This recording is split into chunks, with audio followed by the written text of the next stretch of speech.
UPA హయాంలో చారిత్రాత్మక చట్టాలు అమల్లోకి వచ్చాయని చెప్పుకొచ్చారు టీపీసీసీ అధ్యక్షుడు మహేష్ కుమార్ గౌడ్.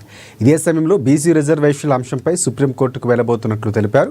బీజేపీ బీసీ వ్యతిరేక పార్టీ, బీజేపీకి బీఆర్ఎస్ తోడైందని అంటూ ఘాటు విమర్శలు చేశారు.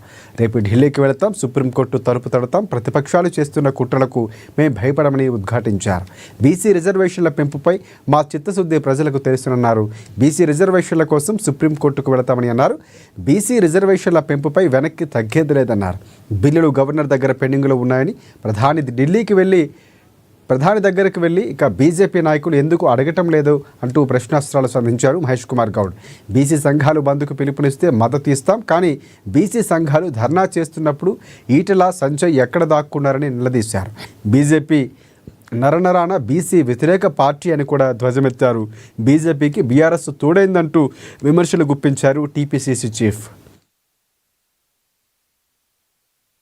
హక్కు కమిషనర్లకి ఎంత పవర్ ఉందంటే they can question anyone, they can even decide the matter also. So అవన్నీ కూడా ప్రభుత్వాలు గుప్పిట్లో పెట్టుకొని రాకుండా పోతా ఉంది. ఆర్టీఐ వినియోగదారులు, విజిల్ బ్లోయర్స్ భద్రత కల్పించేలా విజిల్ బ్లోయర్స్ ప్రొటెక్షన్ యాక్ట్ 2014 తీసుకొచ్చాము. ఆ తర్వాత ప్రభుత్వం దాన్ని అమలు చేయట్లేదు. ఇమ్మీడియట్గా అమలు చేయాలి.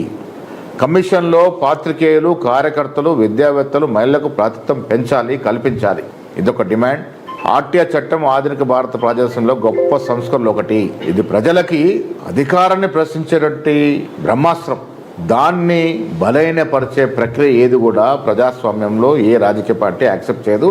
కాంగ్రెస్ పార్టీ సంపూర్ణంగా దాన్ని వ్యతిరేకిస్తుంది. పునః పరిశీలించి 2014లో తీసుకొచ్చిన మార్పులన్నీ కూడా తిలోదకాలు ఇచ్చి 2004, 2005లో వచ్చిన చట్టం యథావిధిగా కొనసాగించే విధంగా ప్రభుత్వం ప్రయత్నం చేయాల్సిందిగా ఈ సందర్భంగా డిమాండ్ చేస్తూ, దాదాపు ఈ 10 ఏళ్ళలో 50% పైగా నిధులు కోతపెట్టినారు.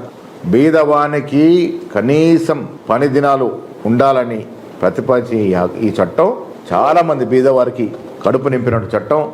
దీనికి ఇచ్చే బడ్జెట్లో విపరీతంగా కోత పెట్టినారు. ఫారెస్ట్ రైట్ చట్టానికి కేంద్ర ప్రభుత్వమే తూట్లు పొడుస్తూ ఉంది.